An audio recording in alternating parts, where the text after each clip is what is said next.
সুপ্রিয় দর্শক, আসসালামু আলাইকুম। কেমন আছেন সবাই? আশা করি সবাই খুব ভালো আছেন, সুস্থ আছেন। সমীর সংসারের আরও একটি নতুন ভিডিওতে আপনাদের সবাইকে আমন্ত্রণ জানাচ্ছি। আশা করব আমার আজকের ভিডিওটি আপনাদের কাছে ভালো লাগবে। ছোট বোনের বাসায় বেড়াতে গিয়েছিলাম, সেখানে 2-3 দিন বেড়ানো শেষ করে আজকে সকালেই মাত্র বাসায় আসলাম।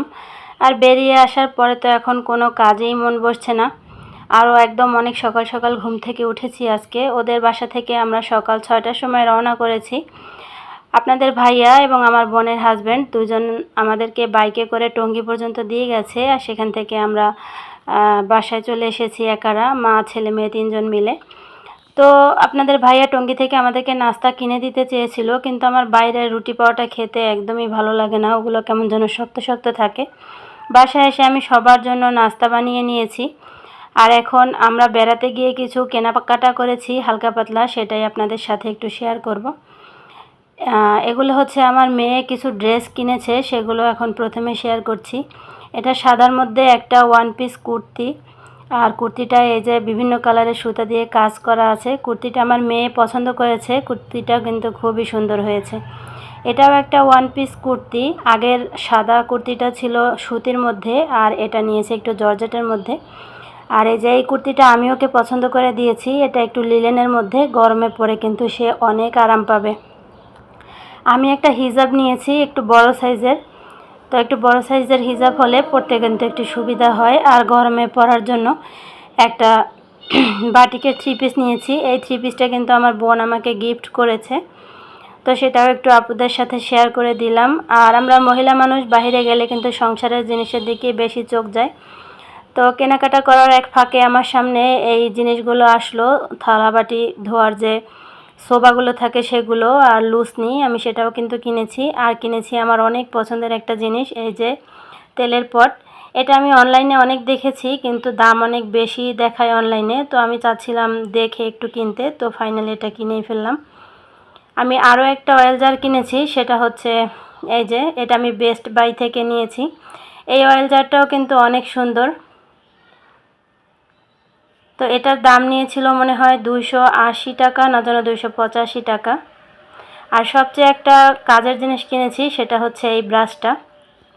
এটা কিন্তু কাপড় ধোয়ার ব্রাশ না, এটা আমি একটা অন্যরকম কাজের জন্য কিনেছি। তো কী কাজের জন্য কিনেছি সেটা তো অবশ্যই আমার আপুদের সাথে শেয়ার করব। আর এই কিউট ছোট্ট সুন্দর ফুলের টপটা কিন্তু আমার বোনের মেয়ে, ও আমাকে গিফট করেছে আমার জন্মদিন উপলক্ষে।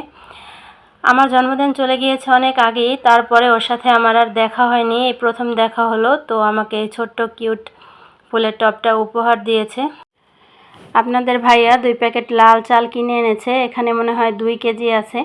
আগে তো এই লাল চালটা অনেক দেখা যেত, আমরা ছোটোবেলায় খেতাম, এখন কিন্তু এটা আর দেখাই যায় না।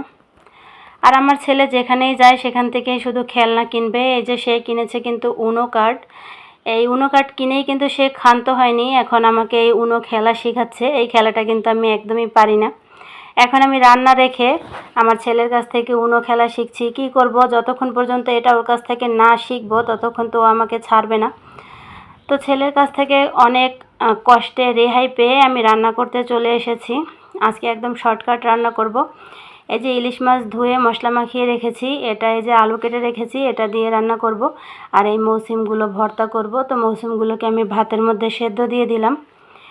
আমরা তো এগুলোকে মৌসিম বলি, আপনারা এগুলোকে কি বলেন আমাকে কমেন্ট করে জানাতে পারেন। শখ করে যে তেলের জারটা নিয়ে এসেছিলাম, তার মধ্যে এখন তেল রিফিল করে নিচ্ছি।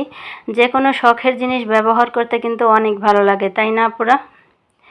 আর এখন রান্না বসিয়ে দিয়েছি। এক চুলায় আমি ইলিশ মাছ ভাজতে বসিয়ে দিয়েছি, আর এক চুলায় শুকনো তাওয়ায় আমি চিংড়ি মাছ তেলে নিচ্ছি মৌসিম ভর্তা বানানোর জন্য। আর এদিকে আমার ভাত রান্না করা হয়ে গেছে। ভাত যেই ঝুড়িটায় আমি গড় দেই, মানে মাড় ঝরাই, সেই ঝুড়িটা পরিষ্কার করার জন্য আমি ওই যে ব্রাশটা দেখিয়েছিলাম না আগে, সেই ব্রাশটা নিয়েছি। আমার আগে কিন্তু একটা ব্রাশ ছিল, এটা একটু নষ্ট হয়ে গেছে ব্যবহার করতে করতে, সেজন্য আমি এই নতুন ব্রাশটা নিলাম। এই ব্রাশটার সাহায্যে ঝুড়িটা কিন্তু খুব সহজেই পরিষ্কার করে নেওয়া যাবে। এমনিতেও এভাবে ভাতের মাড় ঝরালে কিন্তু কোনো ধরনের ভাত আটকে থাকে না। তারপরেও 2-একটা ছোটোখাটো কণা যদি ঝুড়িতে আটকে থাকে, এই ব্রাশটার সাহায্যে কিন্তু খুব সহজেই পরিষ্কার করে নেওয়া যায়। আর ব্রাশটাকে রাখার জন্য আমি একটা হুক ঝুলিয়ে দিয়েছি সিঙ্কের পাশেই।